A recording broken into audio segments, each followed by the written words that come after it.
Hey everyone, welcome to another Devo with Patrick and Jamie. Glad to have you with us. Patrick, what's happening in your world today? Not a lot. Just pretty low-key day, huh? pretty low-key day, just chilling, working, and learning how to use a 3D design program a little bit. Why are you doing that? You're trying to make some 3D graphics? No, the company that makes the surfboards that I like to ride sent me a 3D file of a new surfboard that I'm going to get. And I could load it up in the 3D program. It's like kind of cool. So I could like see it in 3D. All right. Or you can wait for it to be done and then you can see it in all the Ds. However many dimensions there are of a surfboard. That's right.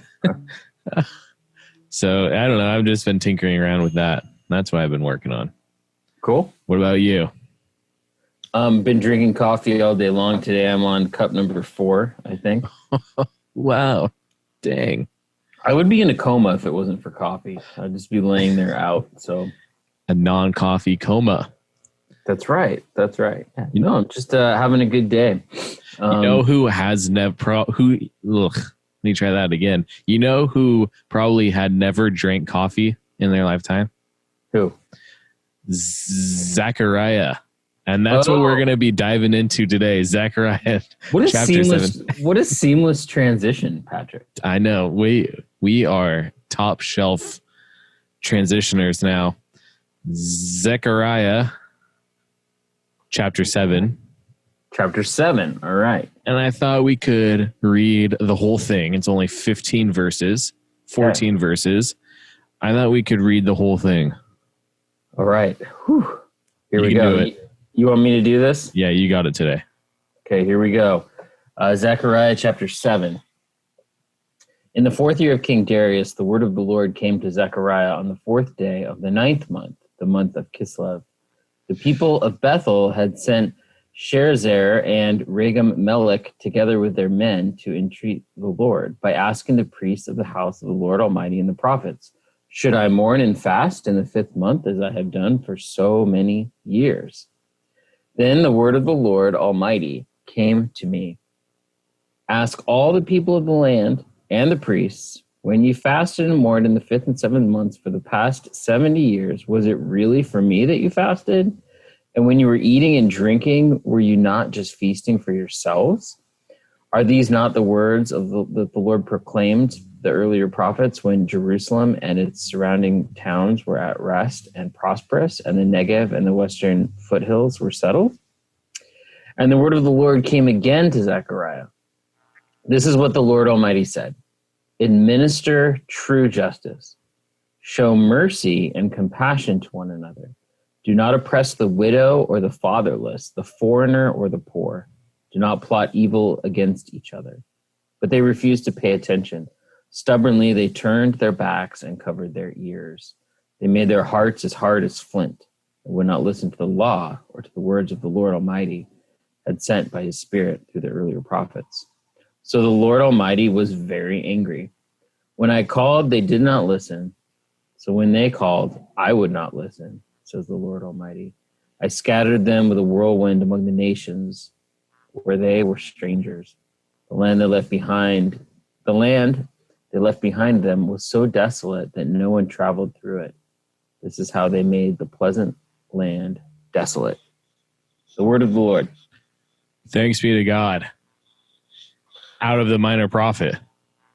Yeah, out of the minor prophet. Now, my first thought. Okay, let's hear it. It said multiple times, the word of the Lord Almighty came to me. Now, like looking at verse 5, imagine the word of the Lord coming to you, and then all of us, and it being kind of accusing you of making some bad decisions. Accusing you. Oh, so the word of the Lord coming to you and be like, hey, listen, man, you shouldn't have watched that TV show.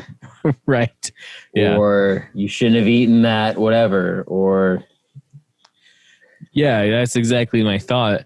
I mean, because it says when you fasted and mourned in the 5th and 7th months for the past 70 years. Was it really for me that you fasted? Whoa.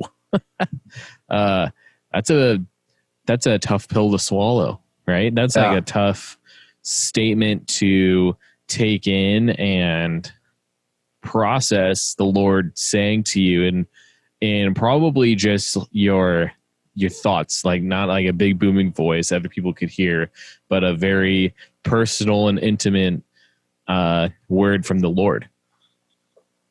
Yeah. I just think, to me, it's just crazy in general that these prophets are hearing from God. Right. Yeah. That's like, right. It's that's like, a really important point as well. yeah. Right. It's like, this is God speaking to them, but it's not just for themselves. Right. So like God's speaking to them, but then they're supposed to take this message, this warning. Sometimes it's, who knows what it is. It's kind of different every circumstance. They're supposed to take that and then speak that to a specific group of people who then have a response. And then on top of that, they're also speaking for God, or they're the mouthpiece for God. And then that gets recorded in the Bible, and that becomes a prophecy that's for us today or for all time, right? Mm-hmm. So it's kind of like, that's kind of a big job. Yeah. Right. I don't know if I've ever been, I've had the privilege of being able to give messages before where people say, hey, can you give this important message to this person? And I like that. It feels important to be able to be a person to do that. But something that's like this heavy, like, oh man, I don't know how I'd feel about that. That's like, this is a big message that this guy is asked to take. Yeah. Yeah, absolutely. Definitely a big message. And then the weight of that also, you got to go and deliver it to whoever the recipients of the message is, and probably in a timely manner. That's a big responsibility. Yeah. I mean, I would even go as far to say that's probably one of the biggest responsibilities you will ever have in your life. So should we start at the beginning here, Pat? Yeah, sorry. I jumped in right into the middle there. Let's start at the beginning. So it's kind of starting off with some dates and times. In the fourth year of King Darius, the word of the Lord came to Zechariah on the 4th day of the 9th month, the month of the Kislev. Okay, what's the Kislev? It is a month or a date. It's its own thing. It's like a word. So it's the 9th month, which is like November, December, basically. So okay. Yeah. Wait, November, December. Yeah. So here, what's interesting here is like this gives us a little bit of the context of what's happening here, right? So basically, God's people have had this whole thing where they keep kind of not paying attention to God, and they get put into, they get taken off to other countries, and then they get to come back, and the temple had been destroyed, and the people in charge now, it says King Darius. King Darius was Persian. This is the Persian Empire. Not the Babylonians, the Persian Empire. And Darius has allowed the people, and this is kind of crazy, like this is God working in crazy ways, has allowed the people to come back to their homeland, back to Jerusalem. Not only that, he's allowing them to rebuild the temple. This is a big deal because Jerusalem was considered like this ultra fortified city. So to allow people to go back to their land and to build, in some ways, it's kind of like there's an arrogance about it a little bit. That's like, oh yeah, I'll let the people, build that fortress they think that's going to keep me out because I'm powerful enough that I can take over. But maybe there's also like some of God's grace in here. He's saying like, I'm going to let these people go worship the way that they're going to worship. You could probably do a whole episode or a whole paper or a whole life's work on, who was this King Darius and what was he like. But for this purpose of what we have today and what we're looking at today, we just need to know that King Darius is not one of God's chosen people at this point. He is an outsider, and these people are not in control of really what they do. They're sort of at the hands of another king. And they're returning now to worship when they haven't really had worship at the temple in generations. Nice. Well, in one generation. So it's maybe been like 70 years or so. I don't remember the exact time. Yeah. And so all these people, they're together and they ask the question, should I mourn and fast in the 5th month as I have done for so many years? It's kind of a good question, I guess. My thought on that is, if you've been doing something for so many years, why would you stop? Right. Now, I don't know what we have that's similar to fasting and mourning today. Like, we don't really do a good job of that. Instead, people are like, oh, don't fast and mourn. Just like write a gratitude journal or just stay on the positive, And we don't like have these times of lament. It's not as, like, I guess, popular today. People are just as, like, upset about things, but we don't get together to throw a party to be sad together. You know what I mean? Sad I don't party. know how. What? Sad party. Yeah. Hey, everyone, let's come have an emo sad party together. It'll be great. Yeah. That's not one of those things that really happens. Right. Yeah. And so then they asked the question, the word of the Lord Almighty came to Zechariah, and the response is, ask all the people of the land and the priests, when you fasted and mourned in the 5th and 7th months for the past 70 years, was it really for me that you fasted? Again, back to that very specific question, getting down to the heart of why have you been fasting and mourning in the past? And I kind of believe that if you're going to do something to, like, grow closer to Christ day in and day out, you have to maintain that faithfulness day in and day out as well. Like, it's not like I did, my 5 minutes of journaling today, I'm done. It's like, well, yeah, you did your 5 minutes of journaling, but what did you get from it? I guess what I'm trying to say is, when people give something up for Lent, I've never been a big fan of giving up something for Lent. I've actually been a bigger fan of adding something to help your spiritual growth for Lent, because I got into the mode of, all right, well, you know what? This year for Lent, I'm going to give up soda. Well, how am I going to go closer to Christ by giving up soda? I'm not, unless I say I'm going to give up soda, and every time during the day when I would normally have a soda, I'm going to read a little devotional. Well, that's something that I could get behind, adding something to help grow closer to Christ. And so I can kind of relate and understand this question of, you were doing this thing, but just because you did this thing doesn't make you closer to Christ. It's the meaning behind it. And that's exactly it. So these people were fasting and mourning, and they were doing so because the temple was destroyed. And so it became this new festival of basically fasting, mourning, kind of throwing this communal get together because the temple was destroyed. So every year they would remember this event. And it's interesting, right, that God is like, well, wait a minute. What do I have to do with this? Yeah. So you might have to think, like, people have said this a lot about church. Is church about the building? How much does the building matter? Right. And back then, the temple mattered a lot. The temple was such a significant piece to the people. Right. And I think God here is kind of saying, in some ways, like, it's not about the building. Yeah. Yeah. Right. It's not about the building at all. And your little celebration, or not celebration, your anti-celebration of this building being taken down, and this was not really about me. And then he even gets more specific. I don't know how far along we've actually gone in here. I guess we're kind of in a way down to verse 4.5-ish, verse 5-ish, verse 6. Yeah. 6. Yeah. So it says, like, verse 6, that's a great place to start. And when you were eating and drinking, were you not just feasting for yourselves? So you look at this and you're like, oh, wait, what? Because I thought they're supposed to be fasting. Yeah. Right. So maybe this is referring to the other celebrations, because there's a lot of festivals and feasts that happen throughout the year that people are there to celebrate. Now, for us, what do we do for festivals and feasts? Well, maybe, like, you celebrate Christmas. Everyone celebrates Christmas. And you have extra food, and there's presents. And you might go to church. And maybe someone will read a Christmas story, and you might watch a movie. And you have to ask yourself, how much of that has to do with God? And for a lot of people, it's not a lot of it has to do with God. It has to do with family. It has to do with tradition. And I would just say this is, God isn't really interested in empty traditions.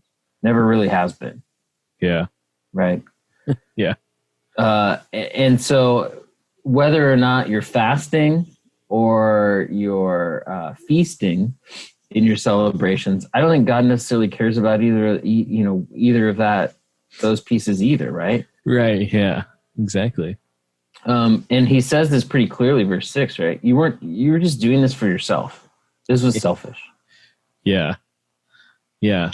And verse 7, are these not the words the Lord proclaimed through the earlier prophets when Jerusalem and its surrounding towns were at rest and prosperous, and the Negev and the western foothills were settled? Sounds like back this in was the good times, Yeah. Yeah. It sounds like this was all kind of predicted in a way. Yeah. In that verse, my Bible has a little footnote and points us to Jeremiah 22:21, which says this: I warned you when you felt secure, but you said, I will not listen. This has been your way from your youth. You have not obeyed me. Ooh. So basically, the prophet Jeremiah is reminding the people that God warns us when we're in the midst of bad stuff and bad stuff is happening, but also when we feel secure and settled. Yeah. God still gives warnings to people. Yeah. Yeah. And then the word of the Lord came again to Zechariah in verse 9. This is what the Lord Almighty said: administer true justice, show mercy and compassion to one another. Do not oppress the widow or the fatherless, the foreigner or the poor. Do not plot evil against each other. Wow. I mean, you could do list. a whole, yeah, you could just take those 3 little verses right there and do a couple sermons about it, maybe even a sermon series. It's a good list. Yeah. So what was happening is that people were celebrating or anti-celebrating the destruction of the temple. They were mourning and lamenting the destruction of the temple. And then they were also having feasts, and they were doing all this. And God is like, you're just doing this for yourself. I don't care if you eat or you drink. What I do care about is that you do these things. These are the things that I care about. Right. So the list, right? We got true justice. Yeah. I think in a lot of ways we take justice for granted. This last year has drawn way more attention to justice than we've seen in a long time, because what people were seeing on TV and with cell phone cameras now is folks who were being killed at the hands of police officers. And the police officers, for the most part, justice wasn't served. Justice didn't happen in the right way. And just everything seemed kind of out of whack. Everything was wrong, And so that starts to grab on your heart and your soul. And you're like, wait a minute, this is not justice. It's like our system in our country, of our court systems and the police and all of these people who work. And we even have a Department of Justice at the federal level.